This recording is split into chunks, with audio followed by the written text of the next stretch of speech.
So today I am going to explain about the linear magnification produced by the spherical mirrors. Linear magnification का मतलब क्या है? By the स्फीरिकल mirrors जो object की length है वो कितना इंक्रीज या कितना डिक्रीज हो जाती है, वो ऑब्जेक्ट की इमेज को कितना बड़ा या कितना छोटा बनाता है, इस चीज़ को बताता है लीनियर मैग्निफिकेशन। मतलब ऑब्जेक्ट की हाइट 10 सेंटीमीटर है, उसने उसकी हाइट को कर दिया 20 सेंटीमीटर, मतलब कितना मैग्निफिकेशन प्रोड्यूस कर दिया? 2 टाइम्स कर दिया। ऑब्जेक्ट की हाइट 10 सेंटीमीटर है, उसकी हाइट को उसने कर दिया 5 सेंटीमीटर, मतलब उसने उसके मैग्निफिकेशन को कितना कर दिया? आधा कर दिया। सो linear magnification produced by the spherical mirror. इस लीनियर मैग्निफिकेशन को हम किस सिंबल से डिनोट करते हैं? एम से। चाहे वो लेंस के लिए हो, चाहे स्फेरिकल मिरर्स के लिए हो, linear magnification is produced by the symbol M. So linear magnification is defined as the ratio of the size of image to the size of object. Ratio of the size of image to the size of object. I means क्या है? Size of object, मतलब length of the I means is what? Length of the object, height of the object. Length of the image is denoted by I and length of object is denoted by O. So linear magnification is defined as the ratio of size of image to the size of object. Size का मतलब यहाँ पर किससे है? Length से है। Now see here, this is what type of mirror, so that you know it is a concave mirror. पर जो फार्मूला आएगा वो कॉन्वेक्स के लिए भी वही आएगा अगर हम करके देखें। But here we are deriving deducing the formula only for the concave mirror. Here O dash is an object which is kept on the principal axis at the point O। अब O डैश से एक ये देखिए क्या है? Yellow colour की रे निकल रही है, going parallel to principal axis. After reflection it will pass through focus. दूसरी ray, another ray which fall upon the point P, another ray which is falling at the point P, O dash P। So see here what will be the normal at the point P। तो हमने बताया normal, किसी भी point पर normal draw करने के लिए उस पॉइंट को कहाँ से मिला दें? सेंटर ऑफ कर्वेचर से। So here principal axis will become normal, this will be the angle of incidence I। Now since the reflection take place according to the laws of reflection, therefore it will go in the other side of the normal making same angle. मतलब I क्या होगा? R के बराबर होगा from the laws of reflection. Reflected ray goes in this side. Now if you see both the reflected rays, one is this and another is this, they are intersecting at the point I dash। ये किस point पर cut कर रही? I dash पर। मतलब O dash की image कहाँ बन जाएगी? I dash पर। Similarly image of O will form at I। O से O डैश के बीच के पॉइंट्स की इमेज I से I डैश के बीच में बनेगी। मतलब O डैश की एक इन्वर्टेड इमेज I डैश बन गई। It is clear? Now here this image is of what type? So if you see this image is formed because of the actual intersection of reflected raise, therefore this image is real image. This image is real image and real image is always inverted. Inverted का मतलब क्या है? Object से उल्टी बनेगी। Object का tip ऊपर है, इमेज का टिप नीचे है। Inverted image. So real image is always inverted. One more thing you can notice, here object is beyond the centre, image is lying in between centre and focal point. So see here, now you have to find the value of I upon O। अब देखिए, what is the distance of object from the pole, क्योंकि सभी distances कहाँ से major करते हैं? पोल से। अब अगर हम इंसिडेंट रे की डायरेक्शन देखें, इंसिडेंट रे की डायरेक्शन ये है। ऑब्जेक्ट की डिस्टेंस फ्रॉम द पोल कैसे मेजर कर रहे हैं? P से O। We are going opposite to the incident ray, therefore PO with sign will be minus u. Similarly, distance of image from the pole pi, this is also going opposite to the incident ray, minus v. Now length of object o dash, इसको हमने किससे denote किया? O से. Now since it is measured above to the principal axis, therefore taken positive. Length of image measured below to the principal axis, taken negative. Now we will find out this value I upon O in terms of V and U. So you see in two triangles, triangle, we will take two triangle O dash O dash OP and triangle I dash IP. अब जरा यहाँ इन दोनों triangles में देखें, अगर इन दोनों triangles में देखें तो हमको मालूम है ये दोनों ट्रायंगल सिमिलर हो जाएंगे. कैसे? ये एंगल 90, यहाँ पर ये angle 90. Triangle O dash O P का ये वाला एंगल यह triangle I dash I P के इस एंगल के equal. Triangle O dash O P का ये angle O P O dash, ये एंगल ऑफ इंसिडेंस है, ये क्या हो जाएगा? इसके बराबर एंगल ऑफ रिफ्लेक्शन. तो थर्ड एंगल अपने आप बराबर हो जाएगा. So you can write here angle O dash O P equals to angle I dash I P. This is of 90 degree. This is of 90 degree. Then angle O dash PO, O dash PO equals to angle I dash PI. ये क्यों है? I equals to R from laws of reflection. You can write here laws of reflection. Therefore both the triangles will be similar. दोनों triangles क्या हो जाएंगे? Similar हो जाएंगे. Means triangle O dash OP will be similar to the triangle I dash IP. और जब ये similar हो जाएंगे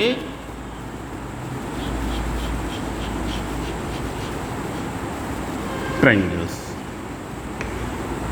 when they will become similar, then ratio of their corresponding sides will be equal.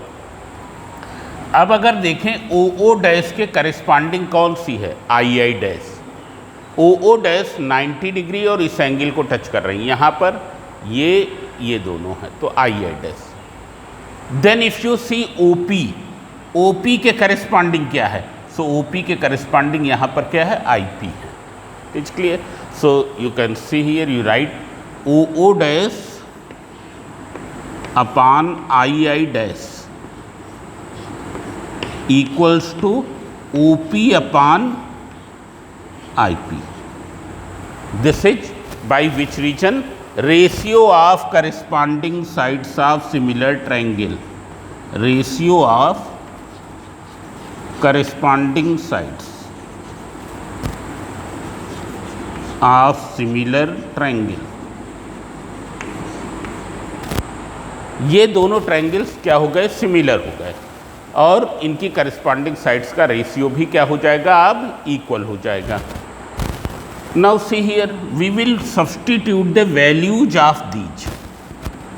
हम यहाँ पर इनकी वैल्यूज को रखेंगे. तो देखें,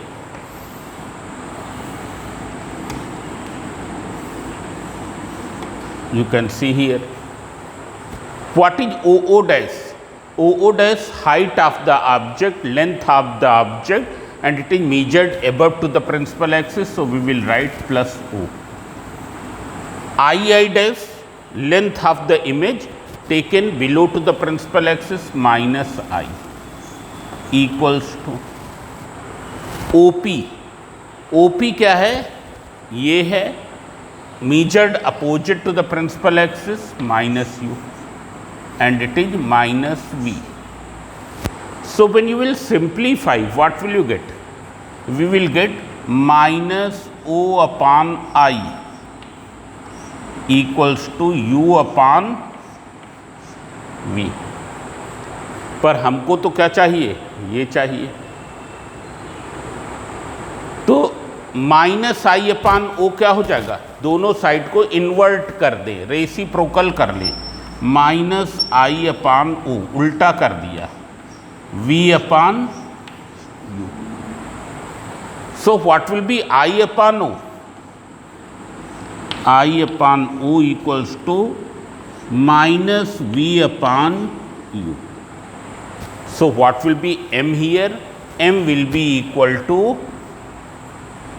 I upon o equals to minus v upon u. यहाँ पर I क्या है? इमेज की हाइट, O क्या है? ऑब्जेक्ट की हाइट, U क्या है?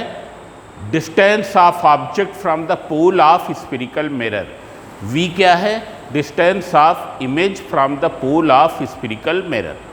It's clear? So this way, this is the formula of linear magnification. Now we can write this formula in terms of u and f. u और f के terms में लिख सकते हैं, या क्या लिख सकते हैं? इसको v और f के भी टर्म्स में लिख सकते हैं. कैसे लिखेंगे? Now that I am going to explain. How will you write this formula in terms of u and f and v and f? So you can see here, as you know that what is the mirror formula? 1 upon u plus 1 upon v equals to 1 upon f. We will use mirror formula for this purpose. So see here,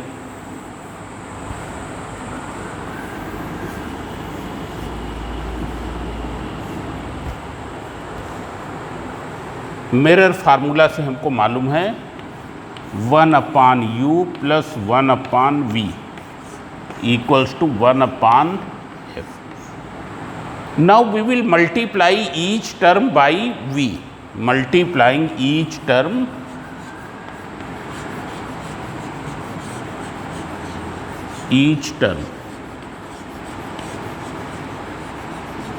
by v.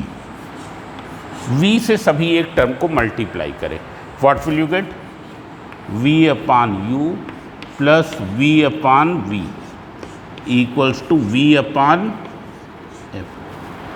v upon u, you can see here, v upon u, then v upon v is how much? 1 equals to v upon f. So what will be the value of v upon u? v upon u equals to v upon f minus 1. पर हमको तो value निकालनी है minus V upon you की. यहाँ पर लगाना है माइनस, तो यहाँ भी सब जगह माइनस लगाएंगे, तो ये क्या हो जाएगा? माइनस वी अपॉन एफ, और यहाँ माइनस लगाएंगे तो ये प्लस हो जाएगा. So what will be? Minus V upon U. This is equals to 1 minus v upon f, means it is f minus v upon f. मतलब अगर यही फार्मूला हम देखें तो ये अब क्या हो जाता है? m becomes f minus v upon f. किसके टर्म्स में? m और v और f के टर्म्स में. v और f के टर्म्स में ये फार्मूला ये हो जाता है. अब अगर हमको इसको u और f के टर्म में लिखना हो तब हम क्या करेंगे? तब हम मल्टीप्लाई करेंगे हर एक टर्म को u से. हर एक टर्म को किससे मल्टीप्लाई करेंगे? u से मल्टीप्लाई करेंगे. सेम उसी तरीके से करेंगे, बस मल्टीप्लिकेशन अब हमको किससे करना है? u से. तो हमने हर एक टर्म को u से मल्टीप्लाई किया. अब अगर हम यहाँ पर देखें, यहाँ पर क्या लिख दें? u लिख दें. u upon u plus u upon v equals to u upon f. When you will simplify, what will you get? अगर ध्यान दे तो u upon u is 1, u upon v equals to u upon f. Now you find out u upon v. u upon v equals to u upon f minus 1. अब फिर से हम क्या कर देते हैं, यहाँ पर माइनस साइन लगा देते हैं हर एक टर्म में. So minus U upon V equals to, so this will become negative and this will become positive. 1 minus U upon F, that is equals to F minus U upon F. ये तो value हुई किसकी, minus U upon we की. हमको value किसकी find out करनी है, minus V upon U. So what will be minus V upon U. इधर उल्टा किया है तो उस साइड में भी वही करें. So F upon F minus U. So what will be the magnification in terms of u and f? It will become f upon f minus u. So I can write here, you can see, in terms of u and f, it becomes m equals to f upon f minus u. तो ये फार्मूले हो गए. m equals to I upon o, m equals to minus v upon u, m equals to f minus v upon f, and m equals to f upon f minus u. So now everything according to the syllabus has finished in this chapter. Only numericals are left. So I will do one more lecture on this about the ray diagrams. How will you draw the ray diagrams in case of concave mirror and in case of convex mirror. It's clear. Though it is not directly in your lecture, but it is useful.